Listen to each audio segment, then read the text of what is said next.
2025 is on its way out, and I want to know, if you're single in 2026, how effective will it be if you're dating online, specifically on games or in dating apps?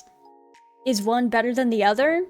Using my very minimal research skills, I decided to use Reddit and check out how we did in 2025.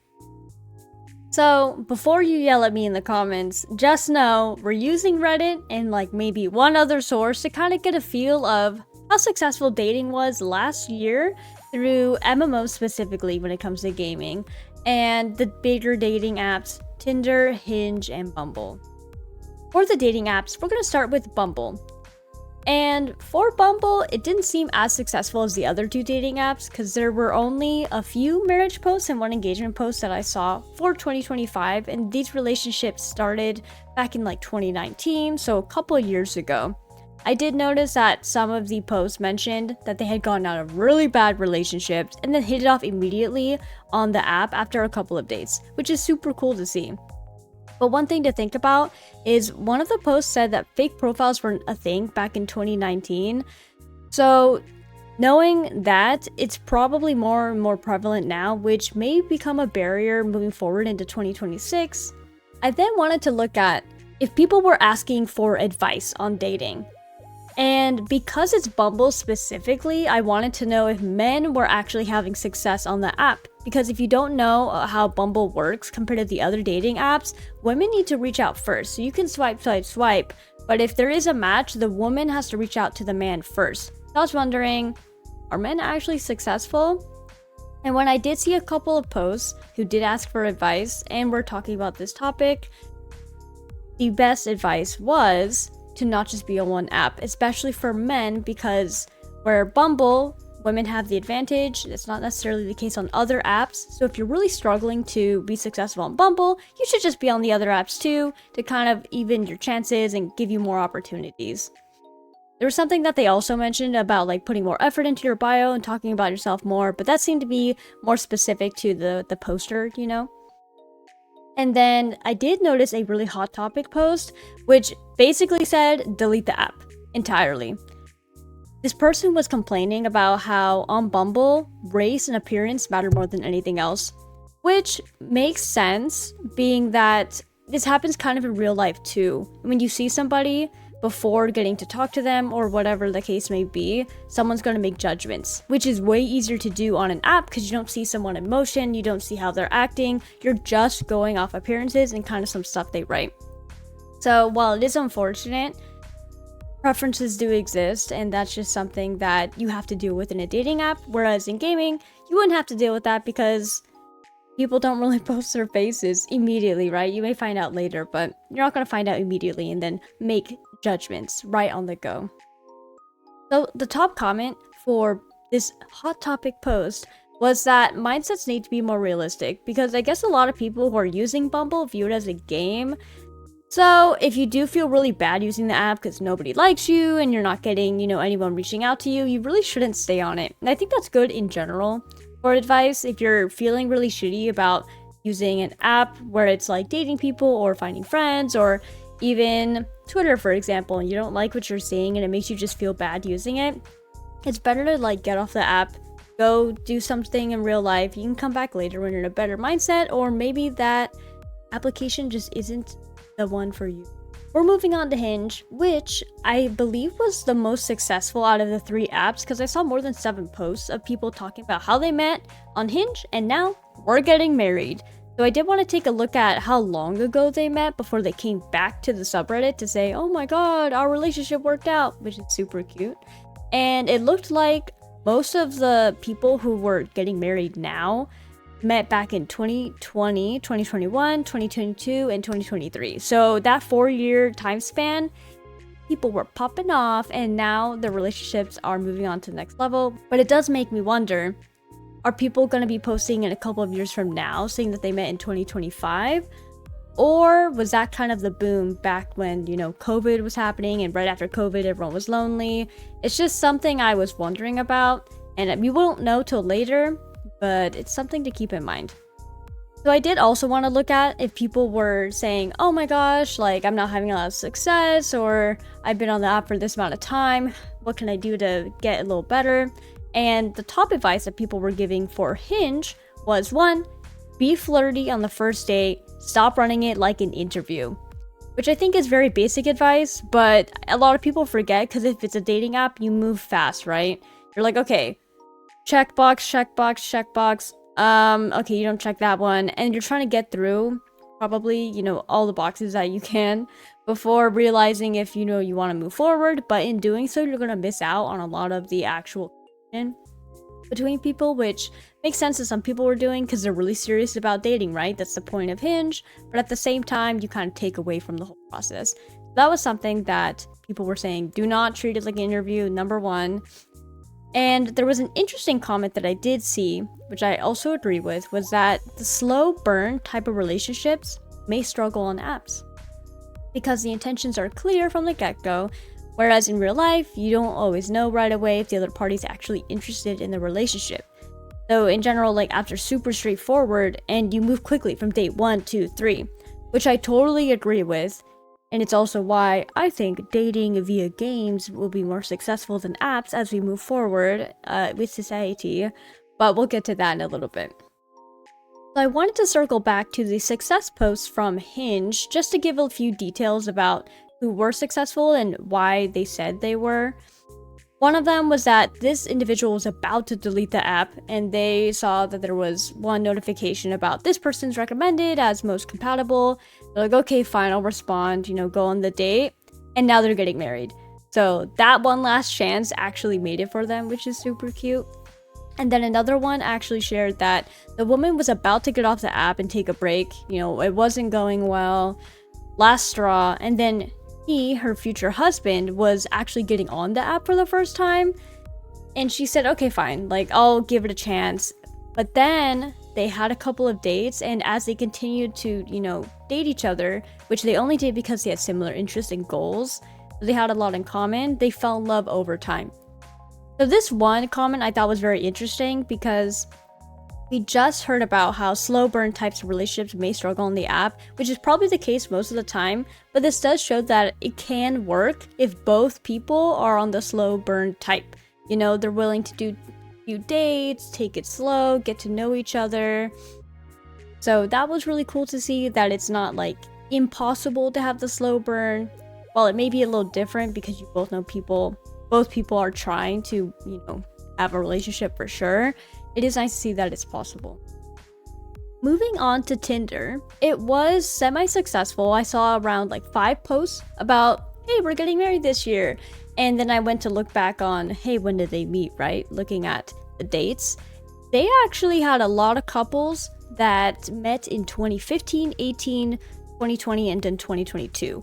So a lot earlier than Hinge, which was kind of surprising for me, but I guess that means, the dating apps were really working back then, and these long-term relationships are now popping up saying, hey, we're getting married. So that is a little bit of hope. Unfortunately, it didn't really give any details as to how they met or how it worked. So I don't really have anything insightful to share there. So then I moved forward to see any advice posts or what am I doing wrong type to kind of get the vibe, see if it's any different than Hinge and Bumble. And the top advice was more so specific to the people. It wasn't about like the app itself. It was like, hey, your picture, that looks fake. That looks fake because of how like good looking you are or how stylized the picture is, which I thought was a little weird, but I mean, I guess people could just edit photos nowadays. And then it was like, oh, your picture's blurry or, the framing's shit. And okay, everyone's gotta fix their stuff a little bit, I guess. After looking through all the subreddits and comparing the dating apps, since Bumble had the least amount of quote success posts that I saw on the site, it made me wonder, is their format actually making a big difference when it comes to successful matches? Because as I was saying earlier, for Bumble, women are the ones who need to reach out. And so when you think about it, if Hinge and Tinder are being more successful, And since we talked about how unrealistic expectations are coming into play, if you're a man, you need to be on multiple apps just in case you're not successful on one or the other. And then also, the critiquing of this photo needs to be perfect, these words need to be great. It really makes me think that the format of Bumble is probably not good, because if women now have all the decision making, which then means that the men have to be quote unquote perfect, so when they finally get on the date, the expectations probably aren't going to be met by the woman. It probably won't work out. So I'm kind of thinking that even though we don't have substantial evidence to prove anything, maybe Bumble isn't the move if you're trying to look for a partner, specifically because of how tailored everything is and how perfect, the guy has to be, with the higher expectations. On the guy's end, they feel like shit if they don't get reached out to, and on the woman's end, they're seeing all these quote perfect things which probably aren't super real, which then lead to not successful pairings.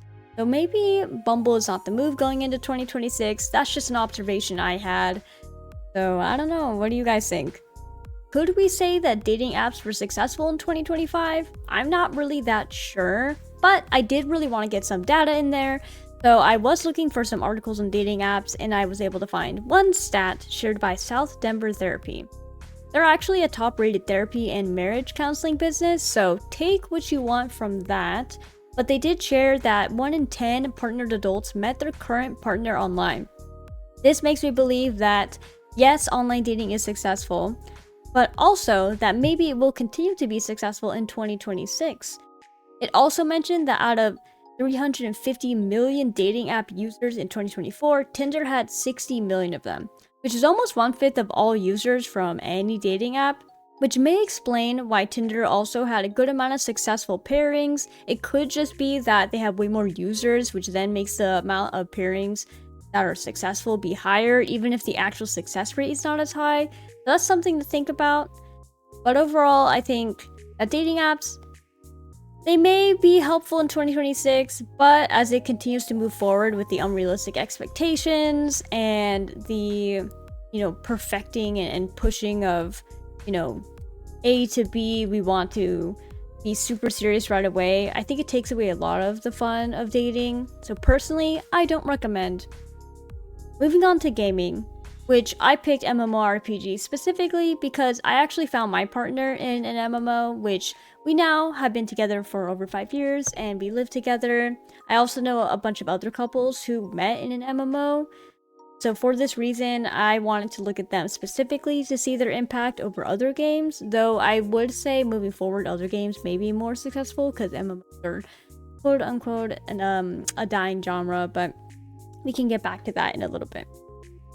Starting with Black Desert, I went back to the subreddits again for all of these. We're going to look at Black Desert, World of Warcraft, and Final Fantasy, just so you know. But with Black Desert, I actually didn't find any posts on the subreddit in the last 12 months that indicated someone was getting married, or they're like, oh, my serious relationship is moving to the next step, and we met in BDO, unfortunately. But as I mentioned earlier, with personal experience, I have so many examples that from this game alone, I know is a matchmaker, and I will preach it till the end of time.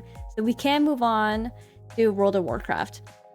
World of Warcraft is a super old game, so I wasn't surprised when I only saw 2 posts on the subreddit talking about, hey, we're getting married now after meeting on World of Warcraft. And the stories that they shared was, having a mutual that they met in WoW, and then they reconnected over the game. And then another one was about how the couple got married after meeting in WoW in 2018, which is a very long time ago. On that story, it was actually a commenter that shared how they met their partner also, which was basically, it was a GM, a guild master, which then they started, dating, and now it's their husband, which is really cute that they met on WoW and then moved on to that next step. But in general, as I was saying, WoW is super old, so I'm not surprised that the subreddit specifically is not popping off, in addition to the age demographic of people who are typically playing WoW, because it's a very old game. So it's not super surprising that the subreddit itself is not very telling of how successful the MMO has been, but seeing a few cases, that's okay. That's not any better, or rather any worse than Bumble. And then the last MMO I took a look at was Final Fantasy. Final Fantasy is actually known for having a super strong roleplay community, so I was expecting a lot of people to be sharing their stories, a lot of sparks in the air, if you know what I'm saying. Even though the game is over 15 years old, I was really hoping to see a lot, and I was right. You know, while there was only 2 posts about people saying, oh, we're moving in together and we're getting married, the comments said it all. There were so many commenters that shared how they met their partner in Final Fantasy, and it was super wholesome. And I did want to share one story. I'll mention it briefly because I didn't really want to read the whole thing. It's very, very long. I thought it was hilarious, and if you're someone who chases tea like me, you might like it, so I'll put it in the comments. But basically, the premise was high school sweetheart emotionally cheated with a Lafalel, I guess how you say that, which is basically a little gnome-looking class in the game, and they later got married in real life. So if you're interested about that story and the drama that comes with it, it was like a full page of just text. Go ahead, take a look. Tell me how it turns out, because I didn't read it. I thought it was a bit too long, but I thought the title overall was pretty funny. Being that we're looking at just subreddits for our data, it's inconclusive. When it comes to dating apps, we did see there was some success there. And if you want to go straightforward, right into it, as long as you know, fake profiles are on the rise, high expectations, unrealistic expectations at that exist, and you kind of have to dismantle stuff like that. You're competing against millions of other people who are on the apps. This may be something for you if you just want to be very straightforward, find your partner, and the apps themselves may help you do that by, helping with compatibility. So that could be a good idea, in addition to the people, if you put the area that you're in around you, are going to be nearby, so you can meet up in person, so that's always a big plus. Whereas for gaming, while you can start in a way that's more realistic to in real life, right? You have a common activity that you guys like, and you could become friends first. You don't know who likes who. So if you're a gamer, I think that's a really great route, because you get to know the person first without having really strong expectations on yourself or them, getting to find out if you like each other or not. But then the problem is always long distance, right? Not everyone can do that. It's very difficult. That's not something we really mentioned earlier. But if it works, it works. Overall, my advice is that if you're using a dating app to date for real and not hook up, you'll probably have a better time finding someone in real life. And the reason I say that is because the thrill, personally, of dating and the fun of it is not knowing if they like you. Not where it's like they're mean to you and it's, do you like me? Not one of those. It's more of you feel that connection. And it's kind of, is that between both of us? Is it just me? You continue to get to know them. And the feelings grow. Whereas, if it's a dating app, we were saying earlier, there can be a pressure there. There can be unrealistic expectations there. If you just meet someone randomly outside, you see them at face value for what they are. And then you can get to know them in a more, I would argue, genuine way. So it might be a longer process, but it's probably more enjoyable. But if you're a gamer, you should probably just keep playing games. It could happen. Don't put too much hope in it though. If you're really struggling as a gamer, you maybe should just go outside also. The dating apps would help with confidence, so I will say that for sure. If you struggle in real life and then you want to just date someone online, but then you want to end up dating them in real life later, but you struggle with that concept, you should probably do a dating app. Go through the dates, get used to talking to people, get used to being uncomfortable. That'll help you for when you're actually ready to meet, your possible partner or whatever in person, because you don't want to fumble the bag there either. In the end, what's 2026 gonna look like? I think we're still gonna just have dating apps, which are successful for some people, not others. In gaming, people are still going to be finding partners through gaming easily. Online in general is getting bigger and bigger. People finding partners through Reddit even, which is crazy to me. They're finding partners everywhere. So online dating in general is on the rise. It's probably just which format works best for you. So there's a lot more that I could have unpacked, looking at how does social media dating work and all that, but I wasn't really interested. Anyway, if you made it this far, thank you so much. Let me know in the comments down below what your thoughts are on this style of video. I want to keep trying new things and having fun. So I hope this was entertaining enough, and I hope to see you in the next video or during my live streams at twitch.tv/minkreina, where I mostly do gaming content. But either way, have a good one in 2026. If you're sad and alone, I hope you find somebody, or I hope you find yourself and you can be happy alone, because that might even be better for some people.